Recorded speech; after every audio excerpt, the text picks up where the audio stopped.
ভারতবর্ষের জাতীয় নদী, প্রধান নদী মা গঙ্গার প্রধানতম উপনদী হলো যমুনা। যমুনা নদী উত্তরাখণ্ডের উত্তরকাশী জেলার বান্দারকুচ পর্বতশৃঙ্গের যমুনেত্রী হিমবাহ থেকে উৎপন্ন হয়েছে এবং হরিয়ানা এবং উত্তরপ্রদেশের মধ্যে দিয়ে, দিল্লির মধ্যে দিয়ে প্রবাহিত হয়ে প্রয়াগরাজে মা গঙ্গার সাথেই মিলিত হয়েছে, যেখানেই প্রতি 12 বছর অন্তর কুম্ভ মেলা এবং 2025-এ মহাকুম্ভ হয়েছিল। বান্দারকুচ পর্বতশৃঙ্গকে প্রাচীন ভারতীয় গ্রন্থে কালিন্দ পর্বত নামে আখ্যায়িত করা হয়েছে, তাই যমুনার অপর নাম কালিন্দী নদী। শ্রীকৃষ্ণ, ভগবান শ্রীকৃষ্ণের লীলা সংক্রান্ত যে কালীয় দমন উপাখ্যান আছে, সেই কালীয় নামক বিষধর নাগ কিন্তু এই যমুনা নদীর তীরেই বসবাস করত। মহাভারতের যুগে পঞ্চপাণ্ডবের যে রাজধানী ছিল ইন্দ্রপ্রস্থ, যেটি বর্তমান দিল্লি নামে পরিচিত, ইন্দ্রপ্রস্থ যমুনা নদীর তীরেই অবস্থিত ছিল। ঋগ্বেদে একাধিকবার শতপথ ব্রাহ্মণ, ঐতর আরণ্যক এবং অথর্ববেদে অনেকবার যমুনা নদীর নাম উল্লেখ করা হয়েছে।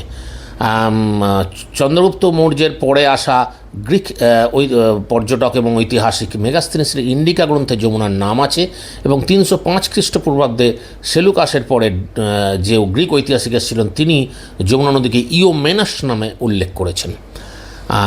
প্রাচীন ভারতীয় গ্রন্থ ঋগ্বেদে যমুনাকে সূর্যের কন্যা, পৃথিবীর প্রথম পুরুষ বৈবস্বত মনু, মৃত্যুর দেবতা যমরাজ, শনিদেব এবং 2 যমজ চিকিৎসক অশ্বিনী কুমারদ্বয়ের ভগিনী বা বোন রূপে বিবৃত করা হয়েছে। প্রাচীন ভারতের শুঙ্গ রাজবংশে, গুপ্ত সাম্রাজ্যে, এমনকি দাক্ষিণাত্যের চোল এবং রাষ্ট্রকূট রাজারাও যমুনার নামে মন্দির নির্মাণ করেছেন। একটি অতি পরিচিত ঐতিহাসিক মন্দির হলো ইলোরা মন্দির। ইলোরার কৈলাস মন্দির চত্বরে আছে যমুনা মন্দির। স্বচ্ছ সলীলা পবিত্রা স্নেহময়ী মা যমুনা প্রবাহিত হচ্ছেন। অতি প্রাচীনকালে এখানে তেজমহালা নামক শিব মন্দির এবং একটি রাজপুত প্যালেস এর অবস্থান থাকাটা যুক্তিহীন নয়। প্রাচীন ভারতীয় সংস্কৃতির ধারক বাহক রাজাদের দৃষ্টিগোচর হয়েছিল এবং এখানে তার একটি শিব মন্দির নির্মাণ করেছিলেন। এটা ভাবনার জন্য কোনো কষ্ট কল্পনার প্রয়োজন আছে বলে আমার ব্যক্তিগত অভিমত নয়। সত্য একদিন উদ্ঘাটিত হবেই।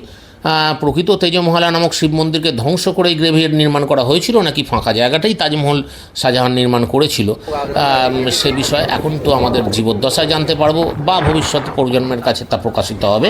তবে তাজমহলের ঐতিহাসিক গুরুত্ব এবং তার নির্মাণ শৈলীর যে অভিনবত্ব, সে বিষয়ে কিন্তু প্রশ্নের কোনো অবকাশ নেই। তাজমহল মেট্রো স্টেশন, এই যে তাজমহল 500 মিটার হচ্ছে তাজমহল মেট্রো স্টেশন।